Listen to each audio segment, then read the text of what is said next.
Jack. Mr. Sparrow. What are we gonna do today, eh? Hey, how it goes, you love, mate. Just watch roll TV with my friends. That's what I wanna do. That's what I'm gonna do. That's what I wanna do. Excuse me, what? What's this? I want to watch roll TV with my friends, love. That's what I wanna do. That's what I wanna do. Nobody can understand him this early in the morning. Just watch roll TV with my friends. What does he sing? Can't take this anymore! Yeah, we want to watch rugby, my friend. That's what I'm gonna do.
Well, it is February, Black History Month. My name is Libra Ford, and I am the chair of the North Clackamas School Board, and I am super excited to represent every single student in this district. It is so important for us to acknowledge Black history, not because Black people are any different or any better than anyone else, but it's because for so long, the contributions of Black people have been forgotten and dismissed in the historical reference of progress and growth in America. The acknowledgement of this month is simply a point to make sure that as you learn and grow in understanding Black history, you learn and grow in a pride of all people, not just one side of the story, but all sides of the story. Together, we are better. With more knowledge, we do better. And united, we grow.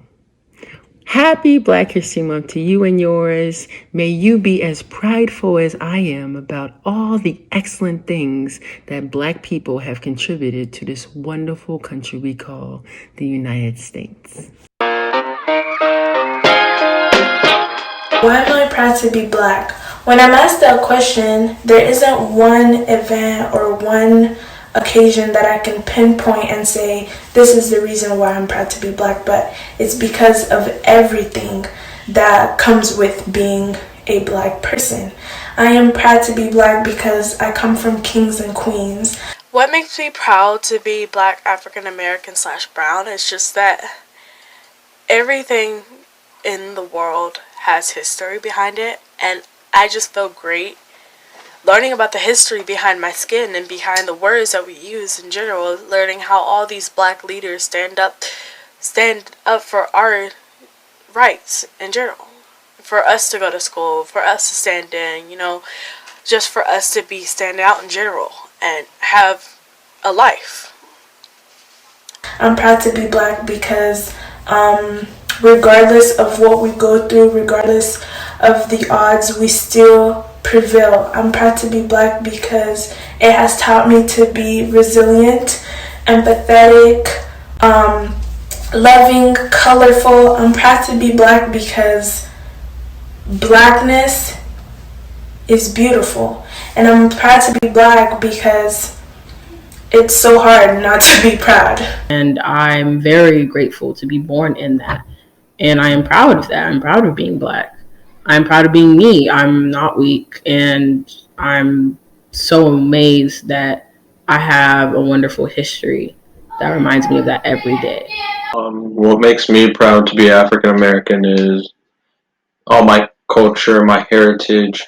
It's pretty much who I am, what I'm made of, how I live my life, how I move on with my life, and it's every aspect of me. What it means to me to be black, African American slash brown is that it means to be yourself. It means that you get to stand out in a whole different way and that you get to be who you want to be.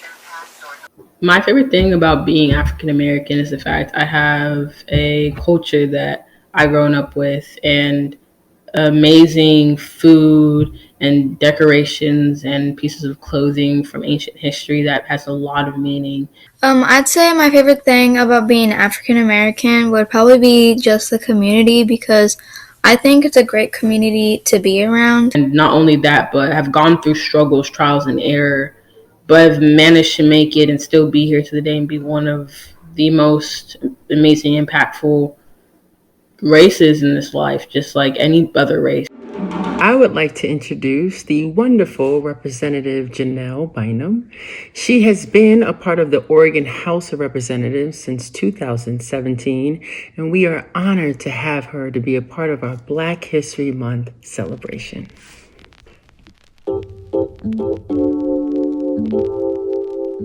Hello, Representative Bynum. My name is Yasmin Willigus, and I'm currently an 8th grader at HBMS. This opportunity means so much to me because learning about all of your successes show me and others like me that we can also have successes. Who were some of your role models growing up? Well, I would say my grandmothers were some of my earliest role models because they were not fortunate to have the opportunities that I had, but they had a lot of spirit and a lot of soul and dignity and determination. And they always encouraged us to do well in school. They encouraged us to work hard. And whenever we were doing something extraordinary, my grandparents were there. My grandmothers would just always tell me that they believed in me. And I think that that goes a really long way in terms of helping you with your self-esteem, especially when you don't know if you can do something. So they were two very strong women that I miss dearly. As a woman of color, what obstacles have you faced in your professional career? And what did you do to overcome some of them? So most of the time, I spend my time trying to convince people that I'm a normal person, that I have human feelings, that I'm an individual, and I feel very fortunate. I've been very blessed, and that doesn't make me angry in the way that people often want to portray Black women. But I also have a right to be angry when I am angry. And so I would say those are the biggest obstacles. A secondary obstacle is people really assuming that my credentials aren't real. And a lot of people think that, you get to a place just because you're Black and somebody had to check a box. But I've been to a lot of school. I made sure that all of my degrees were from good places and that I had, very strong grades in school. And that's something that people can never take away from you. And I hope kids hear that message, that they should invest in themselves and go to school. One of my favorite quotes right now is by the late John C. Lewis. The full quote reads, "Do not get lost in the sea of despair. Be hopeful, be optimistic. Our struggle is not the struggle of a day, a week, a month, or a year. It is the struggle of a lifetime. Never ever be afraid to make some noise and get into good trouble, necessary trouble." Mm-hmm. When was a time you made some noise and got into good trouble? Ooh, it was probably yesterday. But I mean, over the past week, over the past probably 6 months, I've been getting into a lot of trouble. So I have multiple examples. So I decided that Oregon needed to have a leader in the House that was of color. So I shook up the status quo and I ran for speaker. And I wasn't successful not because I couldn't win, but because the party wanted to have some harmony. So more to come on that.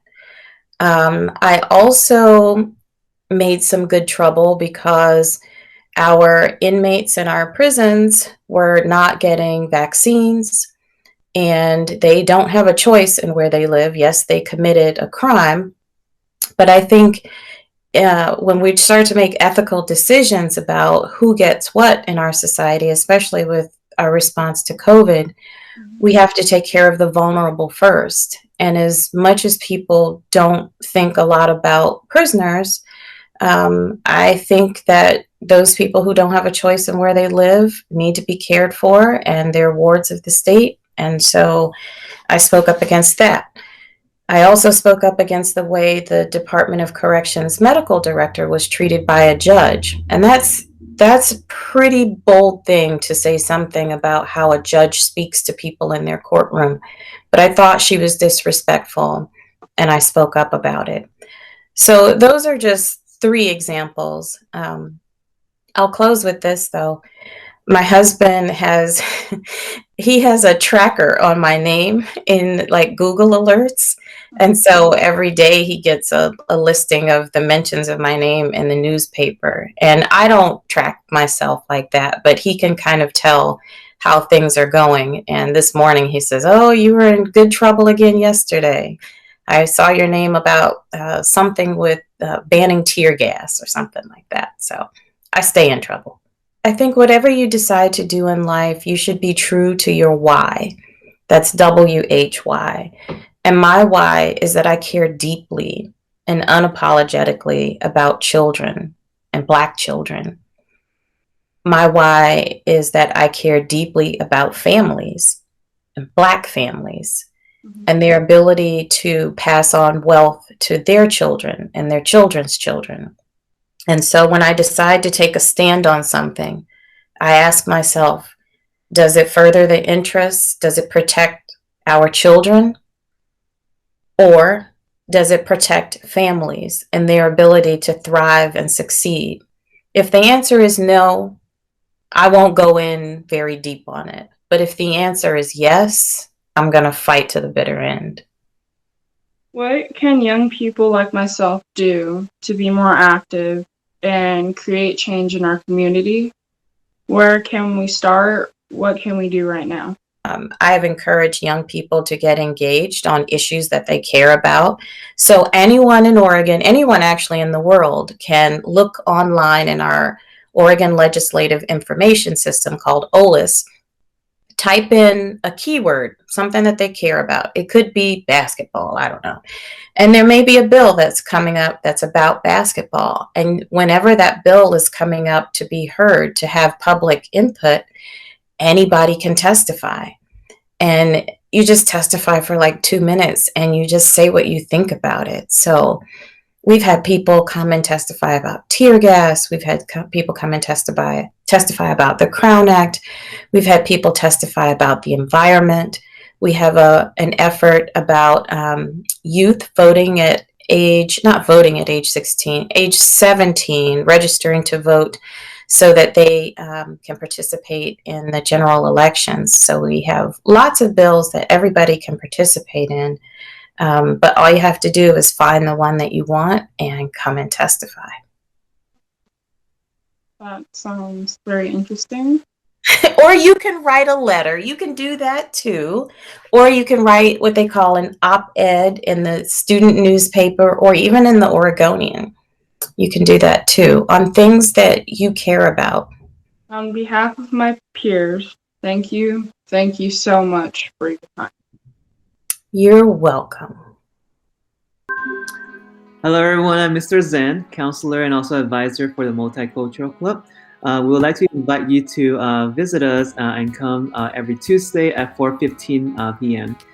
To 5 p.m. And here we have Griffin, who will share a little bit more about the club.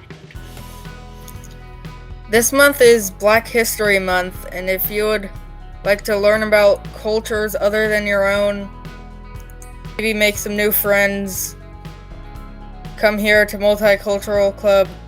We meet every Tuesdays at 4:15 p.m. to 5 o'clock p.m.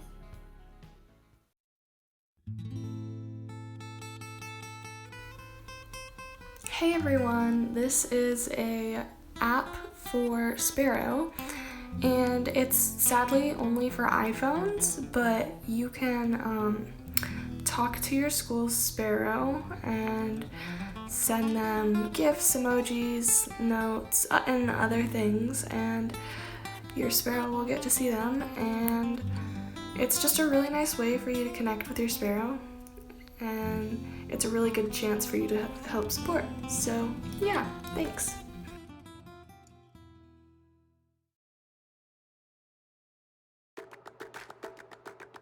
Hi, 6th graders. Miss Duffield here, just reminding that Avid applications for the Avid elective class go live this week. So you can find those applications on your Community and Connections page, class page on Google Classrooms. You can also find them by talking to any of your 6th grade core teachers. And last but not least, you can always email me with any questions. So please apply for Avid elective class next year if you are interested and think that it would be a good fit for you.